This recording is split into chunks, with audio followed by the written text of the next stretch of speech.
మన కోసం ఛానల్ సబ్స్క్రైబర్స్కి అండ్ మన వీడియోలని క్రమం తప్పకుండా ఫాలో అవుతున్న వాళ్లకు, ఈ వీడియో చూస్తున్న వాళ్ళందరికీ ఈరోజు మనం కొంచెం డీటెయిల్డ్గా మాట్లాడుకుందాం. సో నిన్న మనం అందరం చూసాం, 2 వీడియోలు పోస్ట్ చేశాను నేను. కమ్మ సామాజిక వర్గపు పేరు చెప్పుకొని ఒక మహిళా జర్నలిస్టు తెలుగు రాజకీయాల మీద ఎటువంటి దాడి చేస్తుంది, తెలుగు కల్చర్ మీద ఎటువంటి దాడి చేస్తున్నారు, కొంతమంది తమ స్వార్థం కోసం ఒక సామాజిక వర్గానికి చెడ్డ పేరు తెచ్చే విధంగా సామాజిక వర్గాన్ని పేరు వాడుకొని తమ బెనిఫిట్స్ని ఎలా సొసైటీలోకి తీసుకెళ్తున్నారు అనేది మనం ఒక డీటెయిల్డ్ వీడియో చేశాం. వాళ్లకు మనం చేసిన వీడియోలు రుచించలేదు.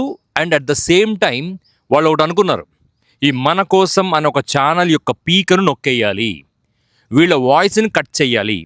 ఎలా చేయగలరు? మనం చట్టపరంగా ఉన్నాము, మనం సమాజం పట్ల ఒక బాధ్యతగా వ్యవహరిస్తున్నాము. ఒకటే ఒక్క దారి, కాపీరైట్ స్ట్రైక్. ఆవిడ ఎక్స్ప్రెషన్ని నేను రిప్రజెంట్ చేశాను అని ఒకే ఒక కారణంతో they have put a copyright strike against my channel. And మీకు తెలియని విషయం, ఇది వరకు కూడా జరిగిన ఈ విషయాన్ని నేను మీకు ఎందుకు చెప్పలేదు.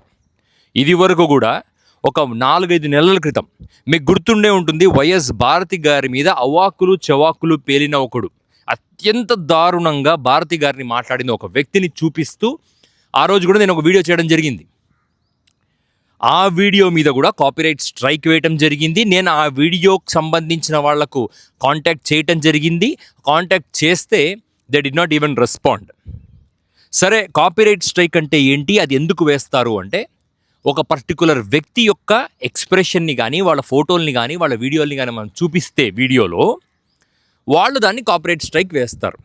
కాపీరైట్ స్ట్రైక్ యొక్క మెయిన్ ఉద్దేశం ఏంటంటే, వాళ్ళకున్న మంచి పేరుని మనం వాడుకొని డబ్బు సంపాదిస్తామన్న ఉద్దేశంతో నా కండిషన్స్ని, నా రూపాన్ని మీరు వాడుకోకూడదు, తద్వారా వచ్చిన డబ్బు ఏదైనా ఉంటే అది నాకు రావాలి, లేదా నా రూపాన్ని వాడుకోకూడదు అని ఈ 2 కారణాల కాపీరైట్ స్ట్రైక్ వాడతారు. సహజంగా సమాజంలో ఎవరైనా, ఇప్పుడు ఇళయరాజు గారు కూడా తన పాటను ఎవరైనా వాడుకుంటే వెంటనే తన సీన్లోకి వచ్చేసి నాకు కాపీరైట్కి డబ్బులు ఇవ్వాలి అని అడుగుతారు.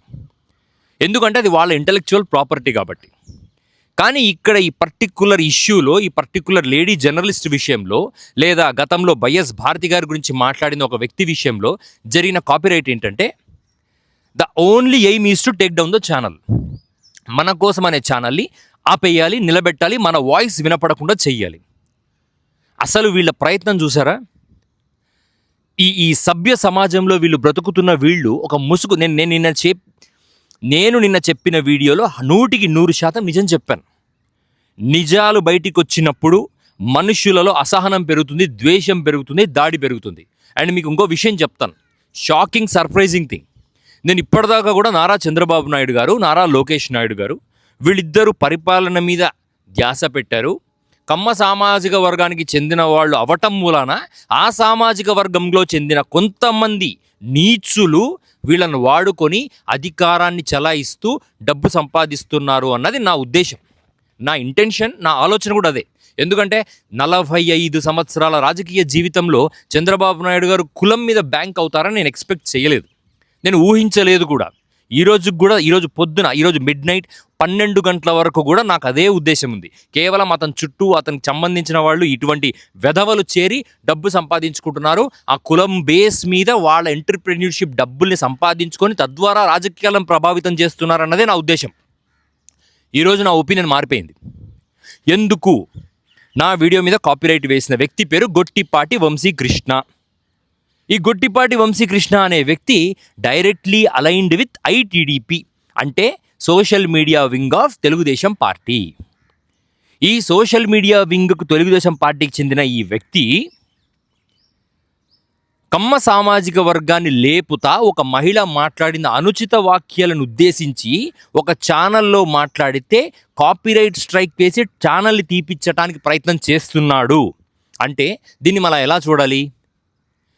మగధ అనే ఒక న్యూస్ ఛానల్లో ఆ లక్ష్మి అనే ఆవిడ మాట్లాడడం, దానికి సపోర్టుగా ఐటీడీపీకి చెందిన వాళ్ళు 24 గంటలు కూడా తిరగక ముందే కాపీరైట్ స్ట్రైక్ వేయటం, కాపీరైట్ స్ట్రైక్ వేసి ఆ వీడియోని తీపిచ్చటం. అంటే ఏమనుకోవాలి దీన్ని? నారా లోకేష్ గారి నేతృత్వంలో నడుస్తున్న ఈ ఐటీడీపీ ఛానల్ మగధ న్యూస్ని కూడా రన్ చేస్తుంది.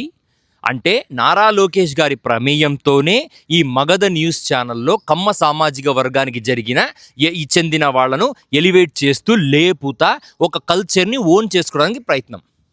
అంటే ఈస్ట్ వెస్ట్ గోదావరి జిల్లాలు, గుంటూరు కృష్ణా జిల్లాలు, ఈ ప్రాంతం అంతా ఆ కల్చర్ని మొత్తం కమ్మ సామాజిక వర్గానికి ఓన్ చేసి తద్వారా వచ్చే బెనిఫిట్స్ ద్వారా వచ్చే లబ్ధి ద్వారా వచ్చే రాజకీయ ప్రయోజనాలను వాడుకుందామన్న ఒక చిల్లర ఆలోచన. అంతేనా? ఇది ఎవడో గ్రౌండ్ లెవెల్లో చిల్లర విధవలు చేస్తే బాగుంటుంది, కానీ నారా లోకేష్ చంద్రబాబు నాయుడు గారి లెవెల్లో చేయడం తప్ప కాదా? సమాజమే ఆలోచించుకోవాలి ఈ విషయం పట్ల. ఒక పక్కన రాయలసీమ ప్రాంతానికి నీళ్లు లేక సమస్యలు ఎదుర్కొంటున్నారు.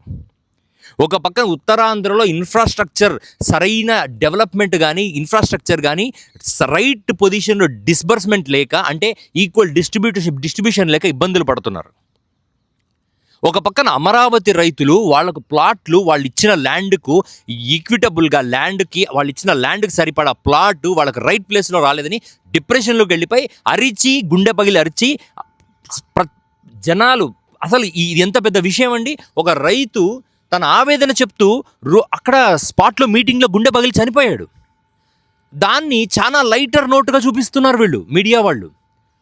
మన ఇంట్లో మన తాతనో మన తండ్రో అలా చచ్చిపోతే, ఒక ల్యాండ్ కోసం వాదిస్తూ మన భవిష్యత్తు కోసం వాదిస్తూ అలా చచ్చిపోతే how will we respond? Is the way the government and media should respond. ఇక్కడ ఒక పాయింట్ నాకు గుర్తొచ్చింది. అదేంటి అంటే, రీసెంట్గా మీ అందరికీ గుర్తుందో లేదో నారా చంద్రబాబు నాయుడు గారు ఒక స్టేట్మెంట్ రిలీజ్ చేశారు. సోషల్ మీడియాలో ఎవడైనా తోక జాడిస్తే వాళ్ళ తోకలు కట్ చేద్దాము, సోషల్ మీడియాని చాలా రెస్పాన్సిబుల్గా ఉండాలి, సోషల్ మీడియాలో అనుచితంగా ఎవడు మాట్లాడినా లేపేయండి అని ఒక పోలీస్ డిపార్ట్మెంట్కి ఒక లైనప్ ఇచ్చాడు. దీని బ్యాక్గ్రౌండ్ నేను చెప్తాను. 1990s నుంచి మీడియాని అప్రతిహతంగా కంట్రోల్ చేస్తున్న పవర్ ఈనాడు. 2000s టైం నుంచి ఈనాడు, ఆంధ్రజ్యోతి, TV5 ఈ మీడియా వ్యవస్థలన్నిటినీ ఒక పర్ఫెక్ట్ ప్లానింగ్ ద్వారా, అంటే నేను ఈనాడు గురించి చెప్పాను. Eenadu is running TDP government, TV5 and Andhrajyothy are fuelling TDP government. ఈ ఛానల్స్ని మెయిన్ స్ట్రీమ్లో చాలా వందల కోట్ల పెట్టుబడులు పెట్టి వాటి స్టేక్స్ని పెంచి గవర్నమెంట్కి అనుకూలంగా మాట్లాడే విధంగా చేసుకున్నాడు చంద్రబాబు నాయుడు గారు. కానీ అన్ఫార్చునేట్లీ చంద్రబాబు నాయుడు గారు ఊహించింది ఏంటంటే సోషల్ మీడియా. అసలు ఇన్ఫ్యాక్ట్ సోషల్ మీడియా అనేదే లేకపోతే జగన్మోహన్ రెడ్డి కానీ మిగిలిన ఇతర సిపిఐ సిపిఎం పార్టీస్ కానీ వాళ్ళ ఉనికి కూడా కోల్పోయేవాళ్ళు. ఎంతసేపు సాక్షిని జగన్మోహన్ రెడ్డి గారికి చెందిన ఒక మీడియా వ్యవస్థగా చూపిస్తూ దానికి ఒక సెక్షన్ ఆఫ్ పీపుల్ మాత్రమే అట్రాక్ట్ అవుతారు. కానీ ఈనాడు అనేది ఒక రేషనల్ న్యూస్ పేపర్. ఎంతవరకు? రామోజీరావు బ్రతుకున్నంత వరకు ఇటువంటి ప్రొజెక్షన్ ఇచ్చారు. ఇక ఏబిఎన్, ఆంధ్రజ్యోతి, TV5 గురించి మాట్లాడుకోవడానికి మాటలే లేవు. మహా న్యూస్, ఇప్పుడు మనం మాట్లాడుతున్న ఈ పర్టికులర్ లక్ష్మి అనే జర్నలిస్ట్, షీ వర్క్స్ ఇన్ మహా న్యూస్. మెయిన్ స్ట్రీమ్ మీడియాలో పనిచేస్తున్న వ్యక్తి తన పర్సనల్ సోషల్ మీడియా మగధ అనే న్యూస్ ఛానల్లో ఏదైతే ఐటీడీపీ చేతిలో నడపబడుతుందో దాంట్లో కమ్మ సామాజిక వర్గానికి చెందిన పండుగే సంక్రాంతి. అంటే రేపొద్దున ఒక 100 మంది రైతుల్లో ఒక కమ్మ సామాజిక వర్గానికి చెందినవాడు ఉంటాడే కానీ 100 మంది రైతులంతా కమ్మ సామాజిక వర్గానికి చెందిన వాళ్ళు ఉండరు కదా. కానీ కమ్మ వాళ్ళ పండుగను మనం బారో చేసుకుంటున్నాం అన్న స్టేజ్కి తీసుకురావడమే ఈ ప్రక్రియ. చంద్రబాబు నాయుడు గారు మెయిన్ స్ట్రీమ్ మీడియాని ఇంత చక్కగా ఆర్గనైజ్ చేస్తే పాపం ఆయన దృష్టిలో అన్ఫార్చునేట్గా సోషల్ మీడియా వచ్చింది. యూట్యూబ్లు, ఇన్స్టాగ్రాములు, ఫేస్బుక్లు, వీటన్నిటిలో జనాలు తమ వర్షన్స్ పెట్టడం మొదలుపెట్టారు. ఎస్, సోషల్ మీడియాలో మంచి ఉంటుంది, చెడు ఉంటుంది. సమాజానికి మంచి జరిగే మంచి కంటెంట్ ఉంటుంది, చెడు జరిగే చెడు కంటెంట్ ఉంటుంది.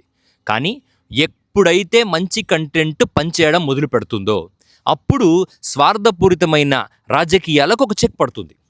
ఇప్పుడు చంద్రబాబు నాయుడు గారి బాధ కూడా అదే. అరే మనమేమో రాజకీయాలు చక్కగా 100 కోట్ల పెట్టుబడులతో మీడియా ఫ్యాక్టరీలు పెడితే వాళ్ళు మనకు నచ్చిన మీడియాని వంట వండి ప్రజలకు మంచి సర్వింగ్ చేస్తూ ఉంటే వీళ్ళెవర్రా సోషల్ మీడియాలో వచ్చి నాటకాలు చేస్తున్నారు. సోషల్ మీడియా పీక పిసికేయాలి, మనకు అగెన్స్ట్గా మాట్లాడే వాళ్ళ పీక పిసికేయాలి. చంద్రబాబు నాయుడు గారు మీరు ఎన్ని స్వర్ణ మాటలు మాట్లాడినా, స్వర్ణ కడపన్న, స్వర్ణ చిత్తూరన్న, స్వర్ణ ఇంకా ఏదైనా చెప్పినా కూడా చంద్రబాబు నాయుడు గారు మీ మాటల వెనుక ఉద్దేశాలు నాకు తెలిసిపోయాయి. నాకు తెలిసిన మాటలే నేను ప్రపంచానికి కూడా చెప్తాను. అండ్ మీకు అర్థం కాని విషయం ఏంటంటే, మీరు కూడా రాయలసీమలోనే పుట్టారు, మేము కూడా రాయలసీమలోనే పుట్టాం. ఇక్కడ పుట్టిన వాళ్లకు కుల మతాలకు అతీతంగా ఒక వర్చు ఉంటుంది. అది ఏంటంటే మొండితనం. 2014 నుంచి 19 వరకు మీరు అధికారంలో ఉన్నప్పుడు మీ పార్టీ వాళ్ళు మా ఊర్లో మా పర్టికులర్ వ్యాపారాలను మాకు సృష్టించిన కష్టాలన్నీ ఇన్ని కాదు. ఆ రోజే మేము గళం ఎత్తాం. కానీ ఆ రోజు మమ్మల్ని మా పీకలు నొక్కేశారు వ్యవస్థలను వాడి. జగన్ గారు గవర్నమెంట్లో ఉన్న రోజుల్లో కూడా టీడీపీ వ్యవస్థలు మమ్మల్ని ఇబ్బంది పెట్టాయి. అప్పటికి నేను రాజకీయాల గురించి మాట్లాడేవాడిని కాదు. కానీ ఒక కామన్ మ్యాన్గా కూడా నేను ఎదుర్కొన్న సమస్యలన్నీ టీడీపీ నాయకుల నుంచే.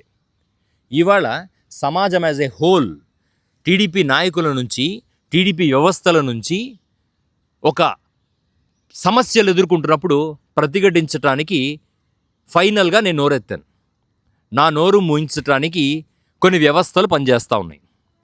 సార్, నేను ఒక మాట చెప్తాను. మీకు తెలుసు రాయలసీమ వాళ్ళు ఎంత మొండిగా ఉంటారు. మీరు ముఖ్యమంత్రి అవ్వడానికి ఎంత మొండిగా ఉన్నారు. జగన్మోహన్ రెడ్డి గారు ముఖ్యమంత్రి అవ్వడానికి ఎంత మొండిగా ఉన్నారు. అలాగే మేము కూడా నిజాలు చెప్పడానికి అంతే మొండిగా ఉంటాము. మొండితనం అనేది రక్తంలో ఉంది. ఆ రక్తాన్ని రాయలసీమ మాకు ఇచ్చింది. కాబట్టి చంద్రబాబు నాయుడు గారు నా వాయిస్ని నొక్కలేరు. నా నా మాటను బలంగా సమాజంలోకి తీసుకెళ్తాను, జనాలకు వినిపిస్తాను. Till the end of my breath వినిపిస్తాను. నేను కోల్పోవడానికి ఏదీ లేదు. మీకు మళ్ళీ చెప్తున్నాను, నన్ను మీరు ఎంత తొక్కితే, ఒక ఫేమస్ మాట ఉంది సార్, ప్రకాష్ రాజ్ ఎప్పుడో మీటింగ్లో చెప్పారు, సినిమాటిక్ ఎక్స్ప్రెషన్ కోసం చెప్తున్నాను, నా మీద వేసే ప్రతి రాయిని ఒక ఇటుకగా మార్చుకొని నేను ఒక కోటని నిర్మిస్తాను. ఇది గుర్తుపెట్టుకోండి.